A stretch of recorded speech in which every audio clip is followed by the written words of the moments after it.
Kampala, the capital of Uganda, is home to over 3.6 million people.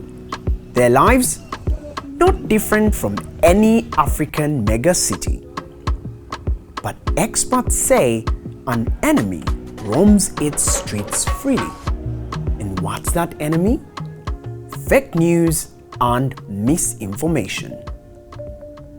Looking at the kind of the public that we have, they are not very literate audience that is able to discern. I know maybe this is fake news, to separate fake news from the truth. So you find most of the times people share things widely on, especially on social media. A lot is being shared and little is being done to fact check. Especially if, the mainstream media has not helped a lot. 2021 survey by research firm Afrobarometer indicates that about 70% of internet users in the country believe that social media is likely to make them believe fake news. And COVID-19 proved exactly that. Fake news has the tendency of making people make the wrong choices. If, for example, COVID-19 came, we all didn't know what it was about. We didn't know what causes it. There was a lot of speculation, and all sorts of people came up with different treatments. Everyone was desperate for a remedy, but not so many of us really knew what was right and what was not. The dangers of fake news in society, even on the media itself, people begin even mistrusting any information the media passes, because it becomes very increasingly difficult to trust what is to be trusted. The problem of fake news has gotten so bad in the country that back in July 2021, the president had to come out and personally warn the citizens against it. But deep in the heart of Kampala is a zealous army of young journalists that are doing everything they can to fight this vice.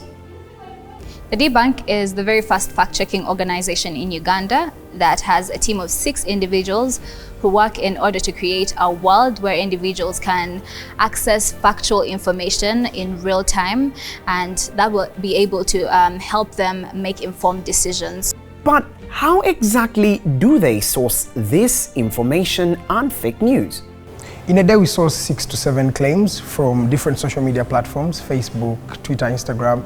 We also get some claims from mainstream media, that is television, radio programs, newspapers, and magazines. They may make often misleading statements or wrong assertions about different individuals or brands. So after getting all those claims, we start fact-checking them. The fact-checking process may be long. We start getting expert sources. Sometimes we use tools, fact-checking tools that we've learned from different fact-checking organizations and trainings like the Africa Check.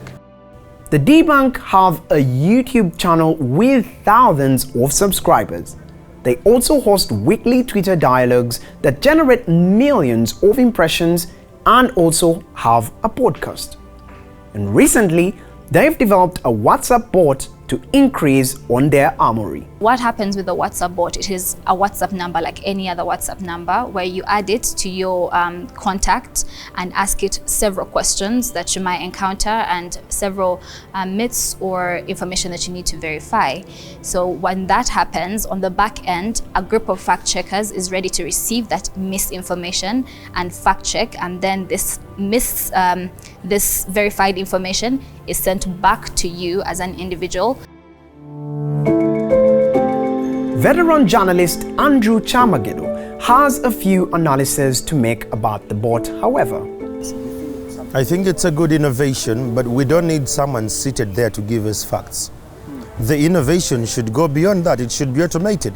What if they send me a WhatsApp at around 2 a.m.? Is the debunk team working 24/7? No, they have lives to live. They have to go in bars and shake and wine and wiggle. As of now, the debunk bot is not yet automated. As a matter of fact, the team is working through the different testing phases to make sure that it's safe, it protects data, but also it's updated and able to really generate the fact checks and transfer them to the different people. In the future, we plan to automate the bot and make sure that the team of fact checkers does not sit here at the hub, but rather works with the bot to make sure that it fact checks misinformation in real time.